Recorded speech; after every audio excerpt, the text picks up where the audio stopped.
Start now? Yes, we should. Okay. So good afternoon, everyone, and a warm welcome. So we have a panelist from all across the nation: Rajasthan, Gujarat, Delhi, Uttarakhand, and Haryana. So we are discussing a very important topic, which is dynamics of higher education. And I would like to introduce our panelists because of so many students have also joined us. So starting from Mr. Lakshyaraj Singh Mewar, Prince of Udaipur. He is the Executive Director of HRS Group of Hotels and alumni of Nanyang Technological University, Singapore, and Blue Mountains Hotel Management School, Australia. So very welcome, Lakshyaraj Singh ji. Thank you so much. Very kind of you. And we have Professor Nigam, Dean BMN Munjal University, a DPhil from University of Oxford, Faculty of Law, and LLM in Taxation from New York University, and BA LLB from National Law School of India University. Thank you, Professor Nigam, for joining us. Thank you, it's a pleasure.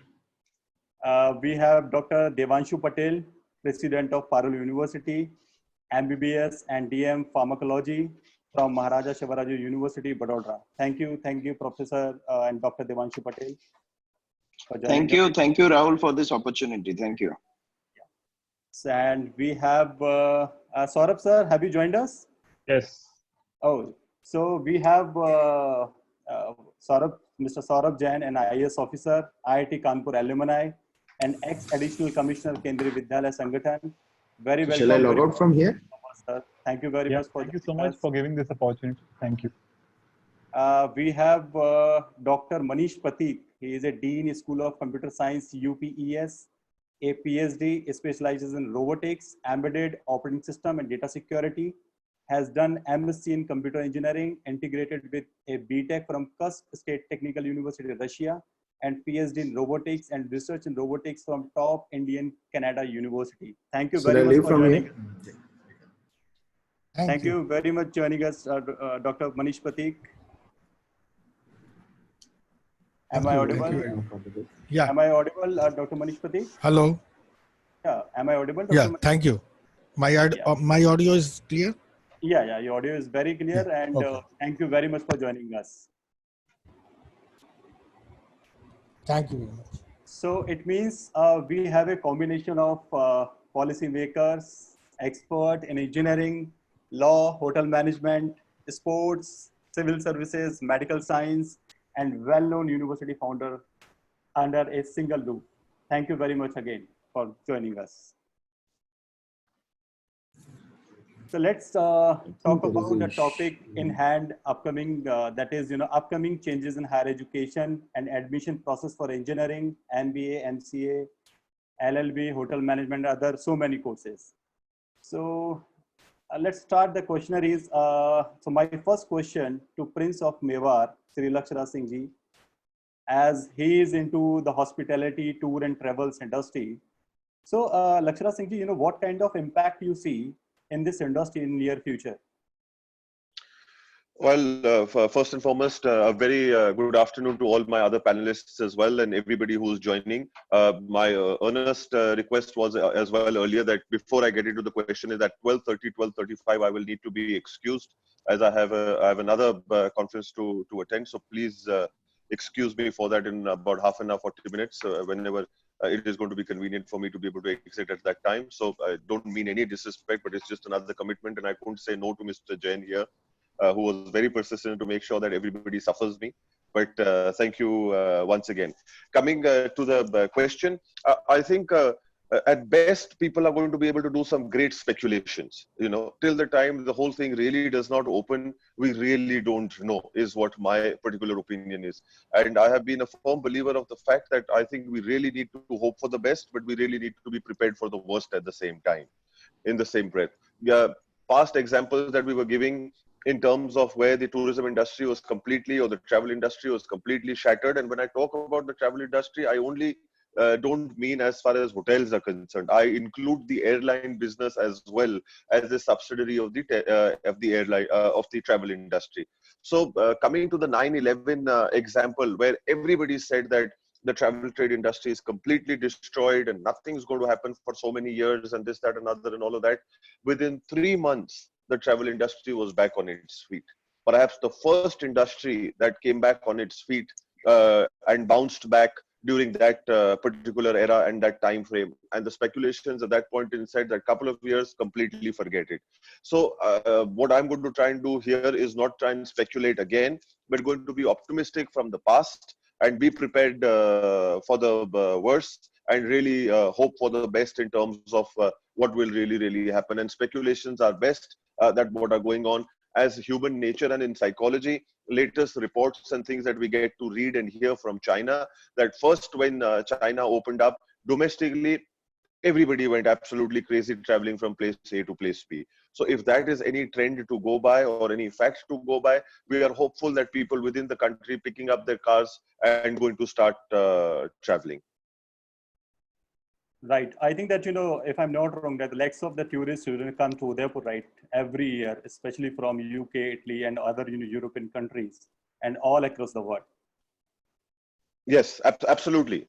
So over the last couple of years, a good 5-7 years, there was a huge decline in terms of foreign clientele that was anyway coming into the country. There was a huge jump in terms of what domestic tourism has started to do at large from around the area as well. So that is again something that we are going to be concentrating back again on, because people traveling abroad or people traveling from the west to us or the east to us, from both sides, it's going to be a little difficult in terms of the initial stages when things open up and what really happens. But as Indians, we do know that we like traveling. We can't sit in one place for too long. Everybody has been cocooned for so many days, coming to almost 2 months now, with the possibility of there being an extension on that front. I do feel that once that opens up, where there are going to be safer zones, where there have been lesser cases, people are going to be earmarking those sort of places, using a lot more of the automobile than the aircraft, is one trend that you would see hopefully coming through. Right. So we are also hoping that, everything would be very normal, right? And we will get in a good number. Well, I don't think in the phase and space that we are now in terms of hygiene and in terms of people traveling, things are ever going to be normal after what we've really experienced and seen. So it will be a new normal. It will be a post and a pre-virus world that we would be there.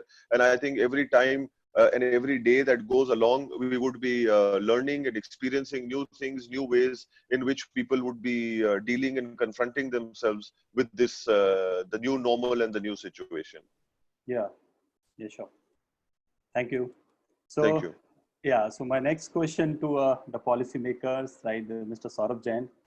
Sir, what are the changes government is trying to bring in higher education ecosystem? So, although I'm not right now working in the HRD ministry, but as a bureaucrat, I'm reading about the government's policy after this pandemic has broken out. And as you all are aware that the government is promoting a lot of online modes of learning now. So internet-based education, as well as education through different television, also in terms of Swayam Prabha channels. Government is promoting education at for the households of the students. I think that the future will be both. It's a mix of online and offline, because there are certain things I believe it cannot be done online, like laboratories, experiments in laboratories, that are also very essential for understanding our subject. So it will be a blend of both offline and online. CBSE has already announced their schedule for the remaining exams, so I think that will be over by July. And in fact, UGC has also come out with the new guidelines for higher education, where they have altered their calendar so that it will be in tune with the CBSE examination results declaration. So I think government has taken cognizance of all these things and all the disruptions that it has caused in various sectors, especially in the field of education. And as Lakshyaraj has already pointed out, it has now we will be going into a new normal, where the education will not be the same again. So I can foresee that in higher education, it will be more online-based examinations and assessment based on the presentations and assignments rather than on actual examinations, as well as open book examinations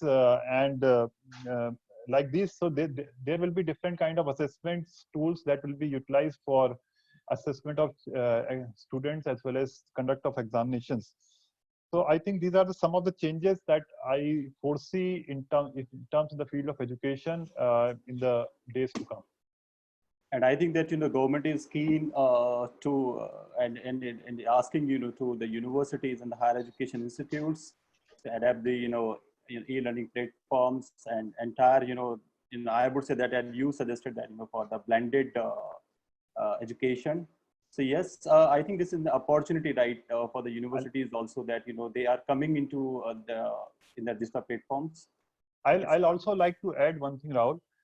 So in fact, still there is a digital divide in terms of access to internet across different areas. So in fact, government has also come out with both providing online education through internet as well as through television, which has a much more widespread kind of reach through launching of the Swayam Prabha channels, through which education is being given on different subjects to the students.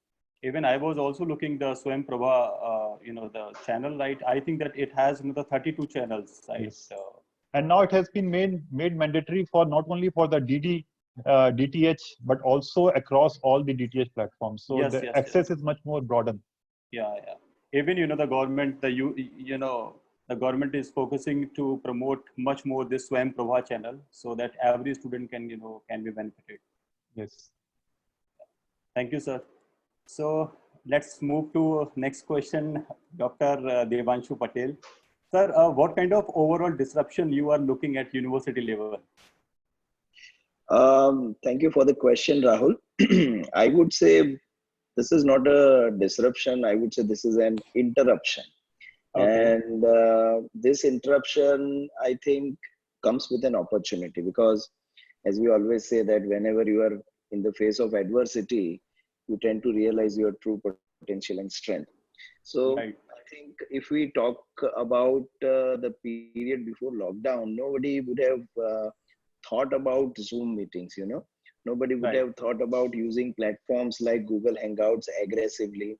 Nobody would have thought about other video conferencing applications like Jitsi, other teaching softwares like Blackboard Collaborate, or maybe Adobe and Microsoft Team.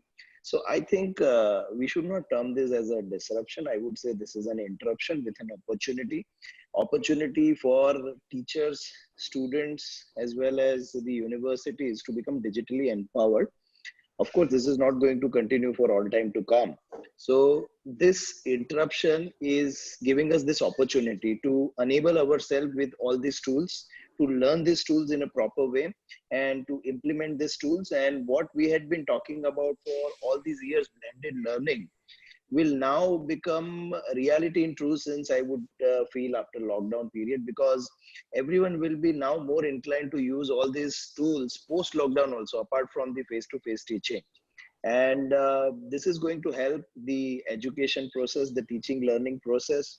Now, most of the universities are also taking online examination. So this is a new experience for the students sitting at their homes, many of them writing their exams from their mobiles, many of them writing their exams from laptops. So this is a new experience, and this is a new learning for all of them. So I would never term it a disruption. It is also only an interruption, and an interruption which comes with a big amount of opportunity for all of us. Now it depends on the individual, depends on the organization, how you grab this opportunity and turn the adversity towards you for making the best out of it. As it's very lightly said in English that necessity is mother of all invention. So we are in such a phase of necessity where everyone is necessitated to improvise his or her digital skills, his or her skills to innovate. So now also we are thinking about innovation on every sphere of life, which helps us to fight the COVID, whether it is Faculty of Arts, Faculty of Commerce, or Science, or Medicine, anywhere. We are trying to innovate. So all of these are opportunities, I would say. So I would never term it a disruption. I will only say it as an interruption. I am completely agree with you. Even, being a digital platform of, admissions, I am also, I just learned so many things, right, from this time, and even especially, the work from home culture, that how we can adapt and how we can go ahead with this culture. And it is really beneficial for all the organizations. Yeah, that's true. Thank you, Devanshu Patel. So my next question to Professor Nigam. Sir, being in an emerging university, because we all know about the BML, let's say Hero Group initiative, with a strong curriculum, what are the opportunities in law you see? Yeah, thank you. Good afternoon, everyone. I think it's a great time to be going towards legal profession. I remember when I started out as a law student, hardly anyone knew about law universities, hardly anyone knew about law schools. I was the 5th batch of the National Law School in Bangalore. And when I joined, I think all my relatives and my friends were shocked that I chose a profession which was relatively unknown at that point of time. Now that's not the case, right? So now you have tremendous opportunities in the field of law.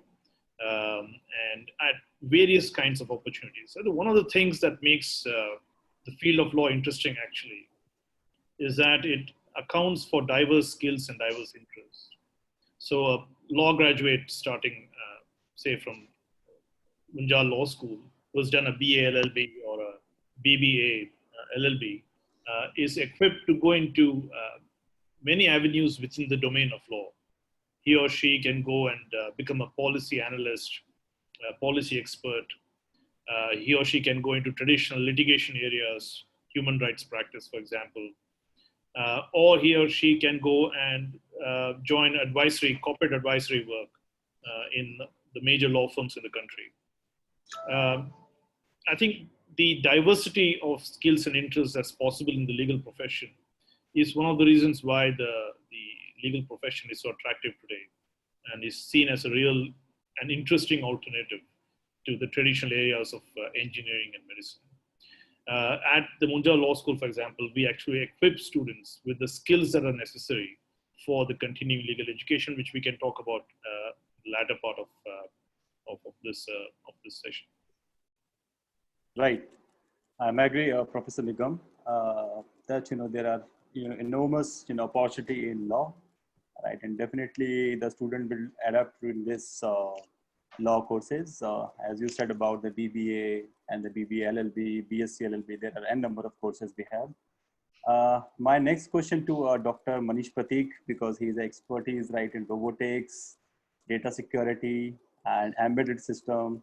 So in entire, if I will talk about the whole IT industry, so what will be the future of IT industry, especially in this situation you see? Yeah, Dr. Manish Prateek. Yeah, thank you for the question. And before I directly answer the question raised by you, one thing I want to add on here is, till now what we have seen in technological front, that every invention or innovation has been done with human in the center and everything else revolving around it. Now is the time. I have been speaking about this thing since last 3-4 years, and we have actually started a program also in that is computational sustainability, where how the nature becomes the center place of attraction and all the innovation and invention takes care of nature and then serves the other purposes. That is going to be the real challenging thing, which is going to be for next decade or so in front of humankind. With that, it brings me back to your question, which is regarding the IT industry, impact of IT on the IT industry. If you see, during recent all kinds of such shutdown or closures, IT industry has done the best. Now, work from home culture, it was introduced initially only in IT industry, which is now being extended to other industries as well. The platform which has been provided by IT tools where collaborative work can be done. Not only individual, but collaborative work can be done on a platform provided by IT industry. It will not only stop there. Till now in India, people are emphasizing on cloud computing or AI and machine learning only, or say cybersecurity only, whereas we have forgotten altogether about healthcare informatics and manufacturing informatics. Now, without healthcare informatics, such kind of pandemic situation cannot be handled. There are different kinds of standards and procedures which needs to be followed. It is not just a data collection tool which IT requires for healthcare sector. It requires a lot of standards to follow. And who will create those tools? Again, the IT industry has to take that challenge. The challenge in manufacturing, where human intervention is a kind of requirement as of now, is a compulsion. Why can't we change it to system requirement, manufacturing through robotics, controlling the whole manufacturing unit by a centralized unit? Yes, there is always a fear with IT since it started that it is going to hamper the job market. But we have seen it time and again that IT has not changed the job scenario. Yes, it has changed the job requirement scenario and the work and life balance of the human being as per se. So what I see is IT is going to play a major role in all these areas for coming years. Yes, completely agree. Because of being an IT professional, I can better understand that whatever you said. So thank you, sir. My next question to Lakshyaraj Singh ji. What is your message to the students who are looking their career by doing hotel management, BBA and MBA in travel and tourism and other related courses? The first and foremost thing that comes into my mind at this point, before even taking this question and concept face on, सबसे पहली बात तो ये है कि हिम्मत नहीं हारनी चाहिए. You know, and especially at that young tender age, it is first thing that comes to your mind at the age of 17, 16, 20 कि अब क्या होगा, सब खत्म हो चुका है. All of that sort of ideas and things like start going into your mind. They are seeing their parents, they are seeing their people around them in their houses, the conversations that are going on inside their houses. So all these are great influential factors. So the first and foremost, the submission to any of them who are listening, the idea is that they should not only stay strong for themselves, but they need to stay strong for people around them as well. And at the end of the day, if there is a down, there is going to be an upside to things also. So things will change, as mentioned by far more learned colleagues of mine on this particular panel, that education is definitely going to change. IT is going to play a huge role. So the universities will start ending up coming home. So rather than a lot of the students going to universities, a lot of it is going to be through e-learning.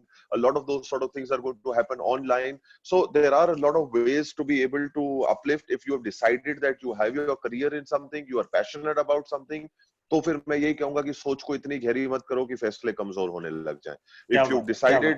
If you've decided something, you want to go on to something, these are temporary phases that are coming in people's lives. It's the journey. It happens, bumps happen, sometimes harder ones, sometimes softer ones, but things will eventually fall back into place. May not be in the way that we've expected them to be, but eventually they will. So keep that passion alive, keep that goal there. Things will change. You can't wash dishes over internet. You can't change linen on the internet. You can't serve a cup of tea over the telephone. So things will change. Those things will come back. Learnings must go on. So keep your spirits high. Keep your aspirations high. And one point and one philosophy of life that I've always been a firm believer of, the idea is not to go through life. Everybody is going through life. The idea is not to go through life, but the idea is to grow through life. And these are all phases that are going to help people, students, everybody to grow through life. As also mentioned earlier by my learned colleague here, that it's a necessity is the mother of all inventions. So these things will teach us a lot of things. Now, what it ends up teaching us will come along the way. But question is that we need to be like a dry sponge who's ready to absorb, ready to understand, and ready to move forward. Badalta wahi hai jo badalna chahta hai. So the idea is that within us, we need to have the aspirant alive within us to make sure that we are ready to change, we are willing to change, we are ready to do something new that we are not used to, a normal that we are not aware of. Things that are going to be coming in front of us are going to be very floaty, very unstructured, but we need to kind of be able to absorb them, understand them, and be ready to implement them. So, and that could be at any ages. It has got nothing to do with an age. Age is a number at the end of the day. In this, any amount of experience, can sometimes be found that it is not adequate. It is the presence of mind, it is the situational awareness that is going to get people. A person could be 80 years old, a person could be an 8-year-old. It really does not matter. The persons whose situational awareness clicks at that point in time is the one that is going to make all the difference. So keep that up and alive and keep those spirits high. Soar ahead in the industry that you are wanting to make your mark. क्योंकि आलोचकों की कभी भी जो है वो स्मारक नहीं बने, So by trying to criticize, trying to find faults, it's not going to be, but positivity will definitely get you everywhere. Thank you for motivating us, Lakshyaraj Singh ji. And I think मुझे लगता है कि हमारे जिंदगी में सबसे ज़्यादा अगर इंस्पिरेशन की मैं बात करूँ तो महाराणा प्रताप जी से हमें लेनी चाहिए कि at every stage, right, he just passing the message to each and everybody, right. और वो जो मोटिवेशन फैक्टर है मुझे लगता है कि हर स्टूडेंट्स के अंदर वही होना चाहिए. So thank you very much. Not at all. Absolutely a pleasure. Thank you, Lakshyaraj ji. My next question to Saurabh sir. What is the importance of career counseling, specifically in COVID-19 pandemic situation? Yeah, I think at this point of time, career counseling is much more important, as many of our participants are class 12th students, and they must be worried about first completing their class 12th examinations, so that they are stressed about that. And then they are seeing the kind of disruptions that this pandemic has created. So in terms of job creations, how the economy will move forward, whether jobs will be there or there will be loss of jobs. So there is a lot of stress among the students at this point of time. So firstly, I think that before career counseling, they should be counseled about how to manage themselves, how to be stress-free. Stress management is the key here. And they should be taught about some techniques like pranayama or meditation to help them manage their stress first. Right. And secondly, I think that if you see after this new normal which has been talked about, I think the more focus will be to have the skill set which involves multidisciplinary approach. Why I'm saying is that if you see the COVID problem right now, so it has implications at the social level, at the economic level, and at the healthcare infrastructure level. So every problem has a multi-dimensional character. So going forward, I think our students needs to learn multiple skills. They have to have some expertise in different subjects and not restrict themselves to one or two subjects. So I think that is very, very important. And I believe that this new normal which has been created will bring about new jobs which were hitherto which were not available. Like our esteemed panelist has mentioned about artificial intelligence, robotics, healthcare, informatics. So I think these are the kind of things that students should be counseled about. They should be counseled that they should keep an open mind. They should be willing to learn from different subjects, to have a comprehensive approach, to develop not only the physical aspect, the mental aspect, but also some spiritual aspect also that needs to be developed in our students. And as it has been said that the history tells us that human beings have endured the most difficult of the difficult situations in the past. So I think this also it will be endured, and will we come out much more stronger after this pandemic? I am completely agree that this is a time that we should do some meditation, and there is some need of the expertise. So I can add on that the ReviewAdda is helping to the students, right? The students can call and can get connected with our experts of counselor, right? They have expertise of around 10 years into this higher education segment. So this is we are solving a problem, and I think that this is beneficial for the students.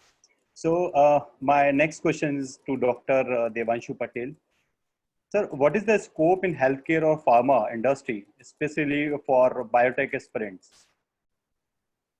Yeah, scope is really great considering the current situation, but it depends for whom are you asking this question. If you are asking this question for the students who just cleared their 12th standard, my answer to them will be that don't take your decision based on the current situation. Because if you take lessons out of history, the Spanish flu, the biggest, deadliest pandemic which we had in our entire history, it claimed nearly 10 crores lives in 1918. And Right. being one of the worst pandemic, it lasted for 12 months. So Right. even if we make more aggressive estimates about the current situation, even if this pandemic lasts double the period, and if you are considering a student who has just joined, just going to join a program in a university, his fate is down the line 3 years, 4 years after he completes his graduation.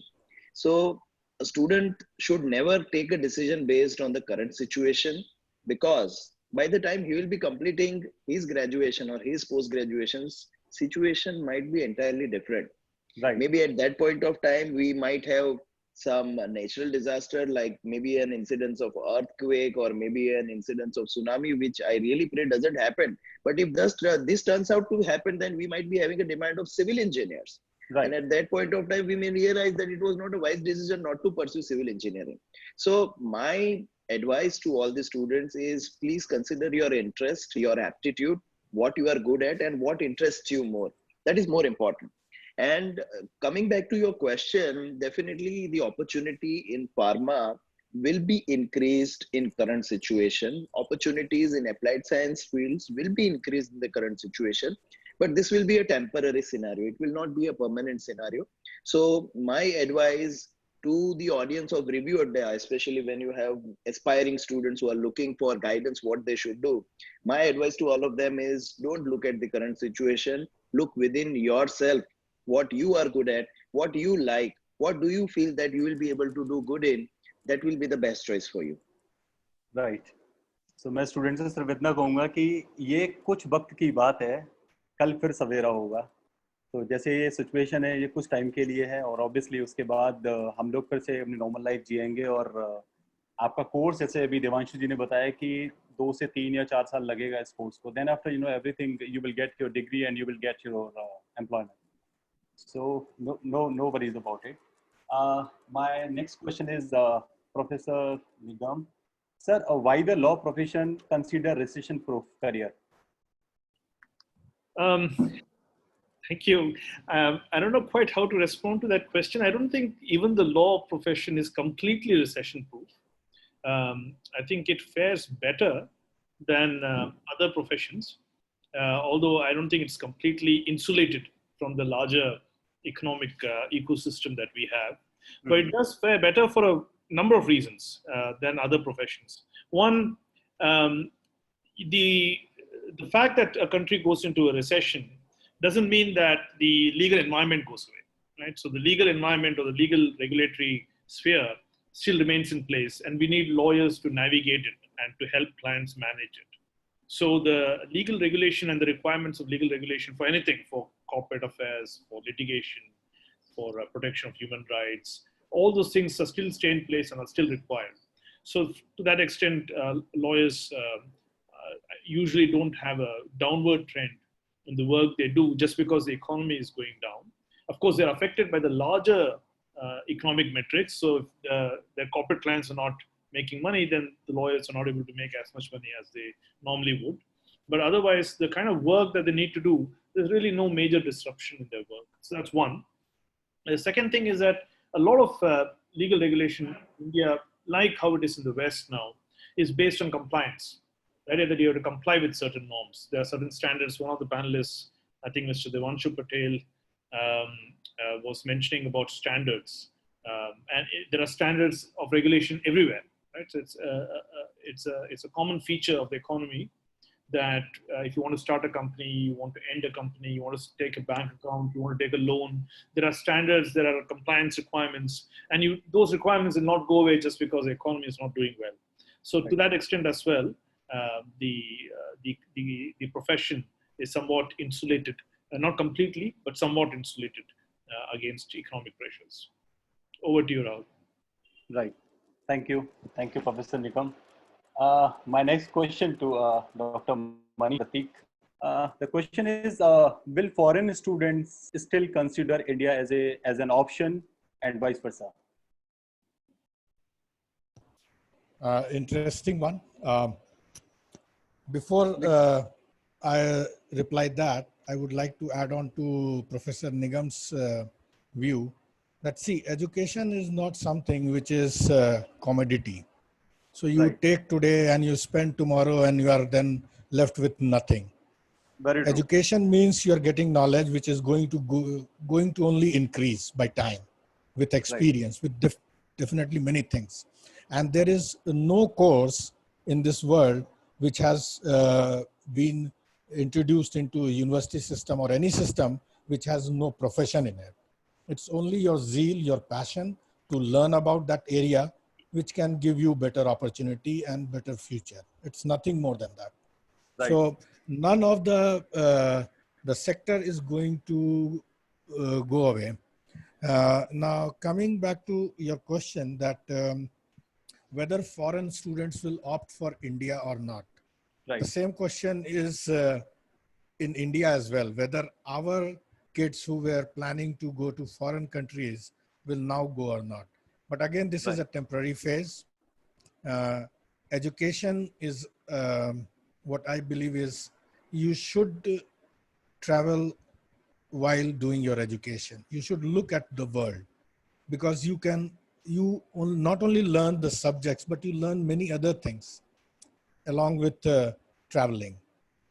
I have almost seen all kinds of education in or around the globe. There are some differences and every education has its own merit, every kind of education. So what I see is, yes, this is a temporary phase. There will be some fear right now in the minds of people, but slowly that is going to phase out. We have come out of many fears earlier. Terrorism was a fear earlier, but still everything moved on. And similarly, this COVID, it's also going to, we are going to get away out of this fear, and sooner or later we have to start moving from one place to another place in search of knowledge and education, academics. Yeah, completely agree, because it's a temporary phase and definitely the student will be looking the better opportunity as they were looking earlier. So thank you, sir. My next question to Lakshyaraj Singh ji. Do you think a student will come forward to opt sports as a career? Because I was looking into your profile, and as I know you that you are a sports lover, and you can give a better answer of this question.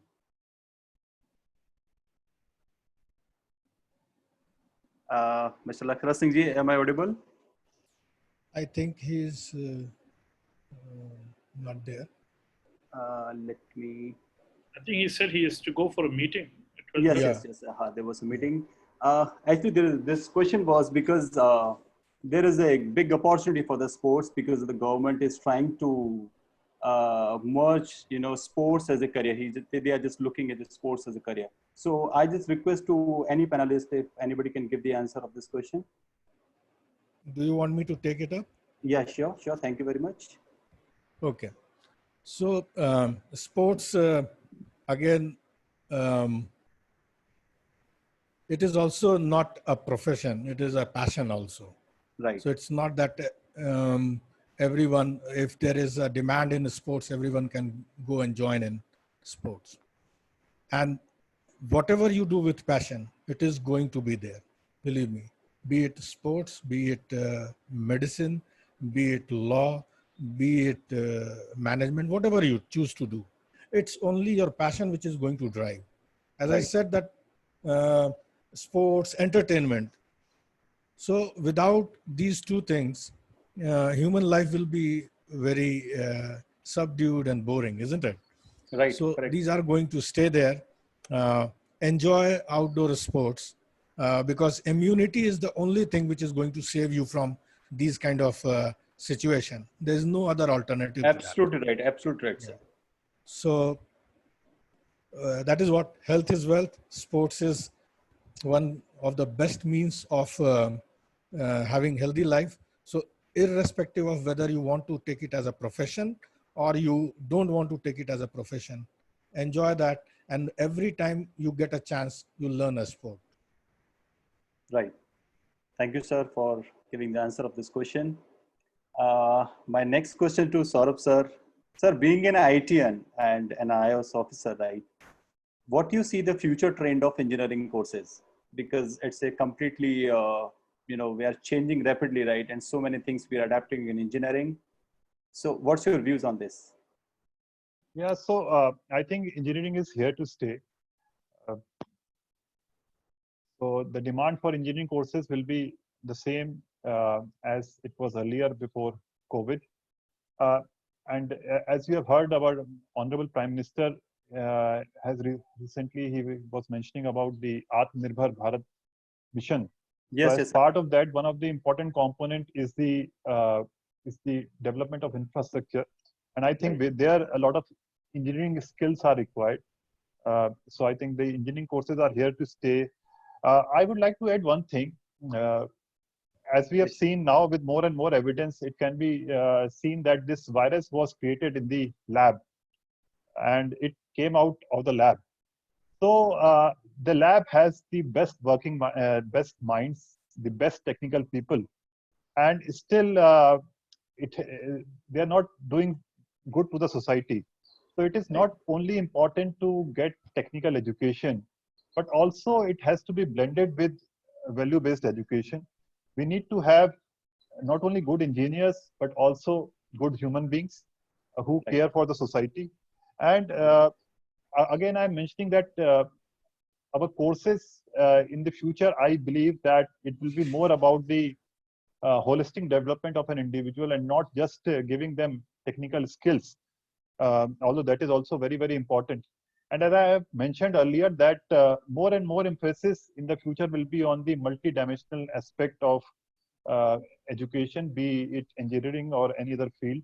So more, I can relate with my example from IIT days, where we were not only taught engineering as a subject, but we were also taught economics, we were also taught sociology, and any more courses like that. So I think in future, the trend will be towards understanding not only the technical aspects, but also aspects related to the policy, related to politics, sociology, and economy. And I think that is very, very important.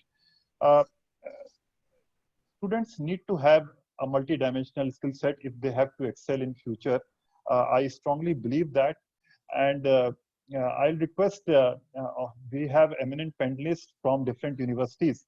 I will request all of them, if they can blend, if they can blend some of these soft courses and soft skill in their technical education. It will really do very good to the society, and it will create actually human beings which are compassionate and which thinks about the society. Right, sir. Absolutely right, sir. And I think that, this is very important that, technology and engineering is very important for the society. I'm completely agree. And engineering, as you have mentioned, the more and more different kind of courses will come in the engineering, not only the traditional streams, but now artificial intelligence, robotics, blockchains. So these kind of skills will be more and more demanded from the market or the industry, right? Absolutely, sir. Absolutely. This is the time of the blockchain, artificial intelligence, IoT, cybersecurity, and number of things, right? The trend, going on. Thank you very much, sir. Let's move to the next question to the Devanshu Patel. What do you think a student will choose interstate or outer state institutes? Because nowadays we are just looking, and we usually get so many questions from the students that whether they should go to the other state to take the admission or not at this moment. So please, Mr. Devanshu Patel. Yeah, Rahul, practically speaking, I don't have answer to this question, but while I give this answer, I will like to give you some statistics to support my answer. So Okay. if we see the current situation globally, we as of now have around 44 lakh cases across the world. Right. And if we see the mortality across the world is around 3 lakh. So it is around Right. 7% of total cases. Right. Now, out of this, if we see the cases in the age group of 1 to 30, it is less than 10% globally. And the number of deaths in 1 to 29 years of age group is 0.2%. Now, if we 0.2% compare, you're talking about? yeah, 0.2%. Okay. Now, if we compare these statistics with India, India has around 78,000 cases as of now. So it makes less than 2% of the global cases. Okay. And if we take the deaths, we have around 2,500 deaths. So it is less than 1% of the cases which we have. And if we see the age group which is affected, if we take the age group of 10 to 20 years, which is the usually age group which goes to university, the number of cases out of the total cases in India is less than 5%. Okay. And if we compare this by statistical modeling, if a student goes out of his town, now goes out of his state, chances of him acquiring an infection is less than 1%. Now, if we compare the statistics with number of accident deaths in 2019, nearly 150,000 people lost their lives in road accidents in last 1 year. And surprisingly, the highest number of people who lost their life in road accidents is between the age group of 18 to 30. So a young person of 18 years old, him acquiring an infection is less than him subjected to an accident in India. But unfortunately, we don't see things scientifically in India.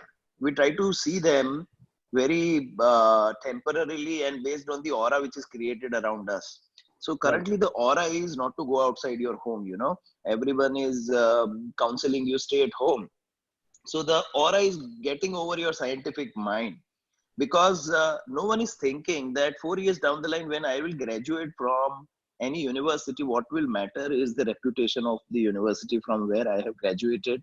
What is my exposure in terms of training and placement? What is my exposure in terms of entrepreneurship? What is my exposure in terms of culture? What is my exposure in terms of globalization? These all things are going to matter. And apart from this, what is going to really matter is the digital enablement of the university, how much this university is digitally prepared. Because as we speak, next 1 year, most of the education has to happen online. Most of the examination is going to happen online. So what is going to matter? What is the proficiency of the university to teach its students online and to evaluate its students online? What is going to matter? What is the preparedness of the university for this COVID situation when we are opening up? How we are prepared for handling the students en masse, how much space you have, how much square feet area you have per student, that is going to really matter. How you sanitize, how you ensure the safety of the students, what is the medical infrastructure you have? Do you have a hospital on campus? Do you have doctor in campus? Do you have COVID testing facilities? All these questions must come to students' mind when he or she chooses this university for his or her higher education career. So unfortunately, most of the students don't think about this, right? And as I said, that the aura takes on to you. So that comes back to my answer that I don't know what is going to happen. Because scientifically, if I say, it should not matter. But if I say, based on the current situation which is going on around us, I don't know what is going to happen. But I appeal to all the students, especially those who are watching this webinar, please think scientifically based on the data I have given to you. Please think scientifically by investigating what is the university has to offer to you, because ultimately you are going to graduate from the university 4 years, 5 years down the line. So at that point of time, COVID situation will no longer be there. At that point of time, it will all depend on what university has done with you in terms of your 360-degree exposure. And for immediate 1 year, it will depend on the preparedness of the university to tackle with the COVID situation. So I hope this clarifies the answer. Yeah, thank you very much for sharing such a strategies. And I believe that this is a down the line of, as you said, 3 years or 4 years after completion of their courses. This is true that I completely agree that all it depends on what kind of placement, what kind of learning the students are getting. So obviously, students should look into that. Where they can get the better all of these things.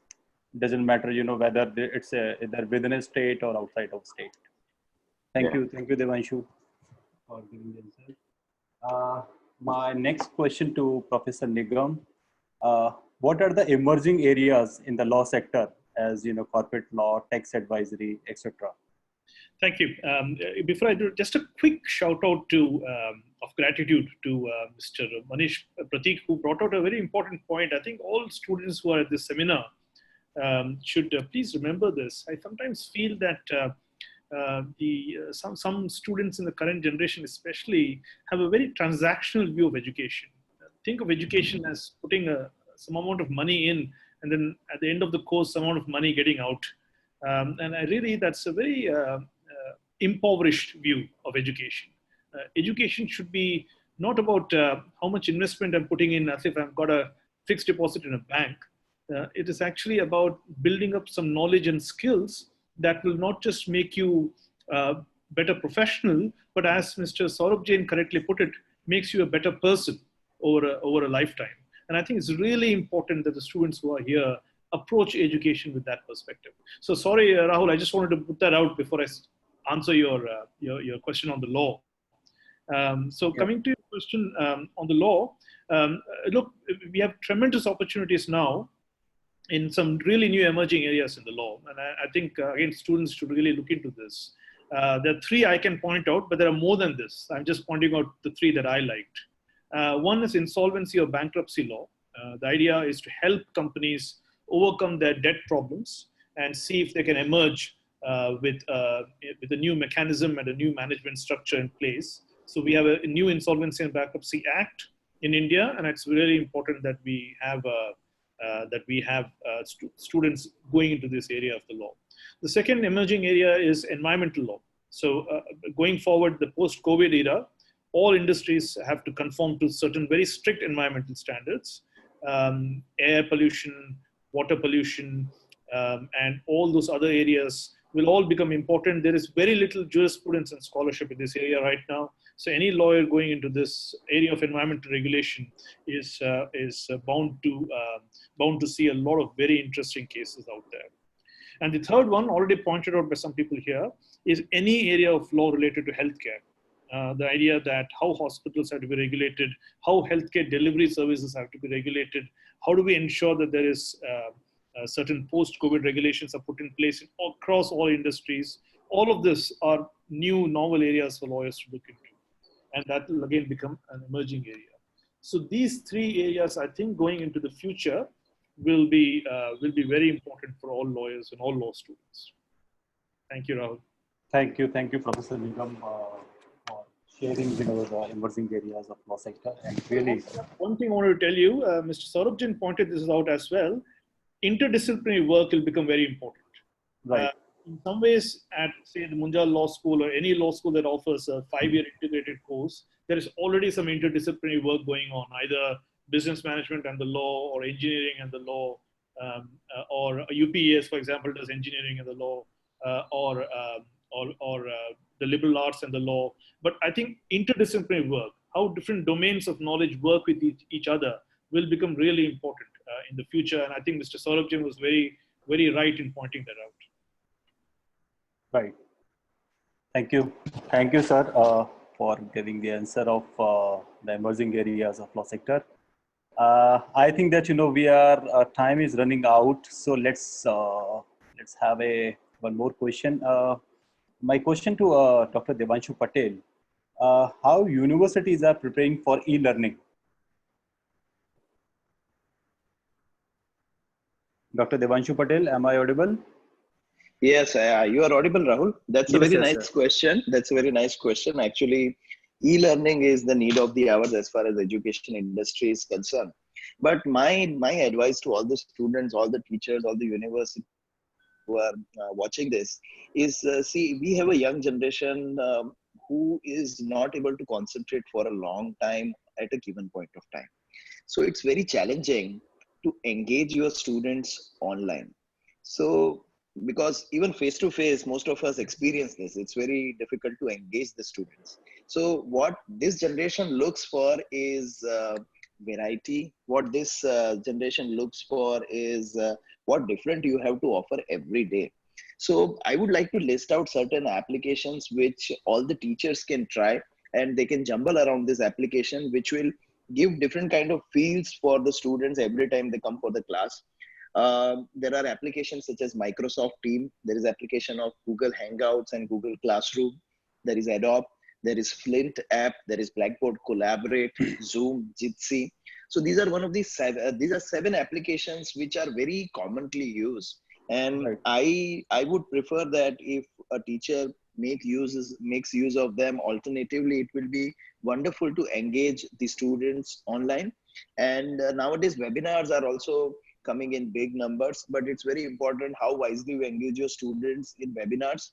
Apart from that, very recently, many of the good organizations like Tata Steel, Harvard, and many other organizations have made their online courses free of cost. So what we have done at Parul University, because of this lockdown, now internship has not become a possibility for most of the university.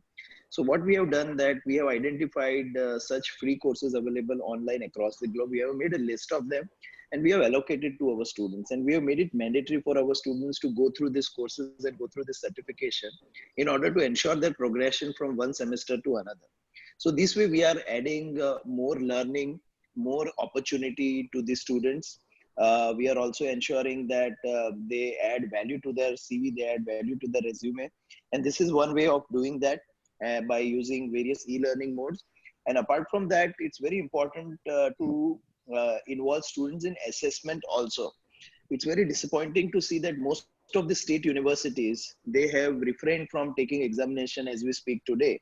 Yeah, if I give you example of Gujarat itself, none of the state universities has conducted examination so far in Gujarat. But I would like to urge all the policymakers of the university, there are various platforms available for assessment, which ensures that there is no cheating, there is all fairness in evaluation. So in our university, we have gone with World Assessment Council. It's a very global platform wherein there is an AI-based anti-cheating mechanism. You can monitor what students are doing and how the assessment is happening. Apart from that, there are various other platforms like Metal is there, Meritrack is there, CoCubes are there. So these are the ways by which we can keep the student engaged, because in these times, it's very important to keep the students engaged.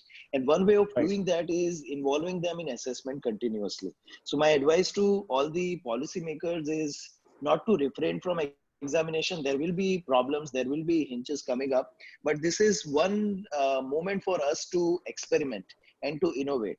So all of us must take this up. And apart from that, there are various other avenues. As we know, most of the students are on social media, and nowadays most of them are on Instagram. So Instagram Live is one another opportunity to create a platform where we can connect to students on mass levels. What we are trying to do, we are trying to involve celebrities, reputed academicians who are there on Instagram profile, and we are trying to request them to come on our university page and to do Instagram live session. And you would be surprised that in each session we get more than 10,000 15,000 students attending this session. So this is one way of keeping them engaged as well as keeping them motivated. So not only for the formal ways of e-learning, I think universities must also look for informal ways of e-learning, which ensures greater engagement and greater learning of the students. and it's always a challenge to keep students engaged. So various innovative methods of ensuring the students' attention during online session is also very important. And I think it needs a lot of training also of the teachers. So universities must redress that how you can do that. Developing MOOC courses is also a very nice opportunity in this lockdown period. Students and teachers, both of them, they have enough time. So this is a good time to develop MOOC courses for all the universities also, which has been lagging since. But I think universities must take this opportunity to strengthen their e-learning initiatives. Yeah. Thank you. Thank you, Dr. Devanshu Patel, for telling us, that how the university are preparing for e-learning. Prateek, can we cover, some attendees' question if it is possible, or can we have one more question from Dr. Manish Prateek? You because I think that this question is very important. We can ask. Yeah. So, panelists, can I ask this question? One more question to Dr. Manish Prateek. Sure. Yes, yes. Yeah, sure. Thank you. Dr. Manish Prateek, do you think other engineering courses than CS can be digitalized as there is hype of e-learning everywhere? Because engineering is a practical based course, not a theoretical. To an extent, yes, yeah. I know there was a question from even a participant that what about the courses which have practical? Is it okay? Right now the voice is okay? Yeah, your voice is okay, please. Okay. So there was a question actually from participant also that how the courses which requires practical exposure can be done online. Right. So for all of you, you should know that AR and VR has come up with a great success. Even certain medical programs at higher level are being conducted using AR and VR tools. We have also incorporated similar kind of tools for engineering, like mechanical, civil, and other things, where they can do modeling and simulations on the computer itself. See, we have to understand that engineering is about mathematical model of all the solutions. So it can be easily translated into a computer world or IT world, and people can utilize those models to learn the techniques which is required to acquire certain amount of knowledge. Yes, it will have a drawback of, again, that hands-on feeling of those 3D objects in your hand. That is still a challenge, but learning outcome is not a challenge with AR VR.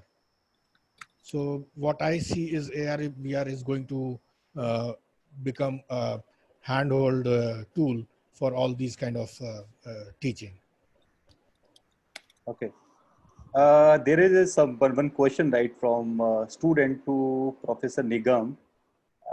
Professor Nigam, there is a student, and the question is, I am in class 12th, art student. I am looking for career in tax advisory. Will it be right choice? Yeah, I mean, it'll be interesting to know how he decided to go into tax after doing arts, but tax is a subject that's covered pretty well in the legal curriculum at all universities, including the Munjal Law School. And he doesn't need to have any prior knowledge of tax law or even accounting in order to go into tax advisory, as long as he does those courses well in the law school. So I can give you my own example. I was, like him, I was not a science student. Although I didn't do arts, I did commerce. And my first exposure to tax and tax advisory was in law school. And then I'm now a tax professor. So it's possible, and I think I admire him for his single-mindedness. Quite at the young age, he wants to go into tax advisory, and I think it's possible if he goes to a good law school. Okay, thank you, Dr. Devanshu Patel. There is one more question. What is the scope in biomedical engineering? Yes, unfortunately, this area is not much explored in India. but it has a huge potential. If I can give you the statistic, in Gujarat, there are hardly 2 or 3 engineering colleges which are offering biomedical engineering, but out of this, very few have attachment with the hospital. So if you really want to learn biomedical engineering, I would advise you as a student, look for colleges which have engineering and medical college both, because you can get the practical exposure in the hospital. And I'm very sure that if you have practical exposure in the hospital, the opportunities are great, because in most of the hospitals, you do not have qualified biomedical engineers who can look after daily wear and tear and maintenance of their biomedical equipment. So when I talk about hospitals, there are several areas which need the intervention of biomedical engineer, may it be their ICU, may it be their medical laboratories, may it be their operation theater, or may it be anywhere in the hospital, there are common maintenance issues coming up. I'll just like to give example of my university. We have a 650-bedded allopathy hospital in the campus, and we have 2 Ayurveda and 2 homeopathy hospitals in the campus. We have 3 biomedical engineers, and you won't believe their age is nearly 25 years, and they are drawing more than 60,000 salary. So really skill matters over here. And if you have the right skill, I think there are tremendous opportunities. And as I said, the career opportunities are not perceived in this profession, because see, recently there was a question about CS and IT, and all of us know how crazy students are about CS and IT, but they do not think logically and scientifically about the opportunities in other area. And one such area is biomedical engineering. You know, there are so less number of colleges offering this course, and such is the big number of opportunity. Provided you have the right skill, then there are a lot of avenues. And another very important thing is India is very poor in biomedical manufacturing. So we need entrepreneurs who can start small scale, medium scale industries in this area and start manufacturing in India. Because when you go to a hospital and when you go to any premium area, and if you see the instrument, it is mostly manufactured outside India. So we need a big thrust in entrepreneurship, innovation, and manufacturing in this area in our country. As very rightly said by our Prime Minister in his address, we need to be self-sufficient. So if we want to be self-sufficient, we need to have skilled manpower in this area. And only when we have students understand the importance of this area, only when we have engineering colleges teaching the students by exposing them practically in the hospital, we'll be able to redress this.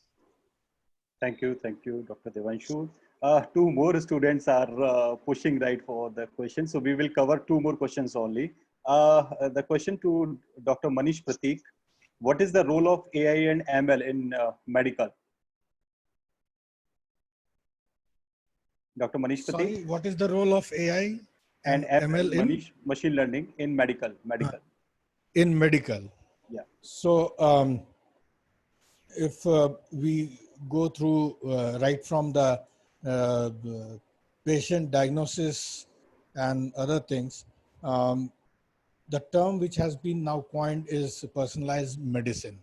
It means that not every body reacts to the medicine in the same way for the reason which is definitely known to all of us, which is our different kind of DNAs and other things. So personalized medicine is what is going to be the future. So let us start from there. Now, how you go for personalized medicine, it requires a lot of analytics. You have to have the patient's history, his DNA analysis, his past, and maybe the family diseases and everything in front of you. And then only you can prescribe personalized medicine for that person. Now, how these all informations and analytics is going to come and help a doctor. For that, you need a IT-based tool, which will not only, like I said earlier, that it is not going to only collect the data and show you on the screen, but it is also going to help you in finding out about the disease. The cancer, there are almost 10 lakh kinds of cancers are there. And there is every chance that the exact detection becomes very difficult for those handful of histopathologists. If IT tool is handed over to them, which can bring down their whole diagnosis to say almost 10 to 15 types of cancer or cancerous cell, then their life can also be very easy. It's adding to this that it is not only about making their life easy, it's also about time. Right.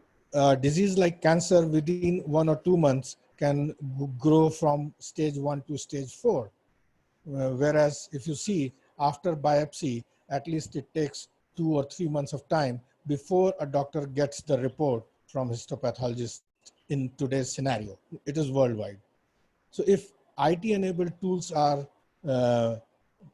created which can support these histopathologists worldwide, then you can have people coming up from all over the world and helping out a patient, maybe sitting in a remote area as well. Even doctors can give medicines or can treat a patient which is remotely available. Remote surgeries using robotics is going to be the future. So I see that in not only medical sciences, but in every area, AI and machine learning is going to play a very vital role. Decision making and other things will be dependent upon all these two areas. Thank you, Dr. Manish Prateek. The last question of this session to Saurabh sir. Why you choose? There is a question. Why you choose civil services after engineering degree from IIT? There is one question named Nikhil is asking this question. Saurabh sir. Yeah, so I think this is one of the most common questions that is asked to you in the interviews of civil services. So I think my motivation of joining the civil services was to have a positive impact, the maximum positive impact that I can have on the society. And I feel the level at which you work, the opportunities that is being provided by the civil services at the policy level, this impacts a large section of the population, and it also gives you tremendous satisfaction when you see that you have also contributed to the development of your nation. So I think that was the motivation for me to join the civil services after completing my education in engineering. Thank you, sir. And I'm extremely sorry for all the attendees, right, who are asking so many questions. I request you all, please get in touch with ReviewAdda experts. They will definitely give you the answer. And if it be needed, then definitely I will try to get connect with all the panelists again. And you can subscribe the YouTube channel of ReviewAdda as well. Hope you all enjoyed. Thank you very much for being with us. Thank you very much, all the panelists and attendees. Thank you very much. Thank you, Rahul. Thank you. Thank you, Rahul. Thank you. The webinar very well. Yes, sir. Definitely, sir. And definitely we will have some more webinars with you, sir. And Sure. all Nigam, sir, Manish, sir, Saurabh, sir, Devanshu, sir, and obviously our one of my good friend, Lakshyaraj Singh. Thank you. Thank you, Rahul. Thank you very much. Thank you, Rahul.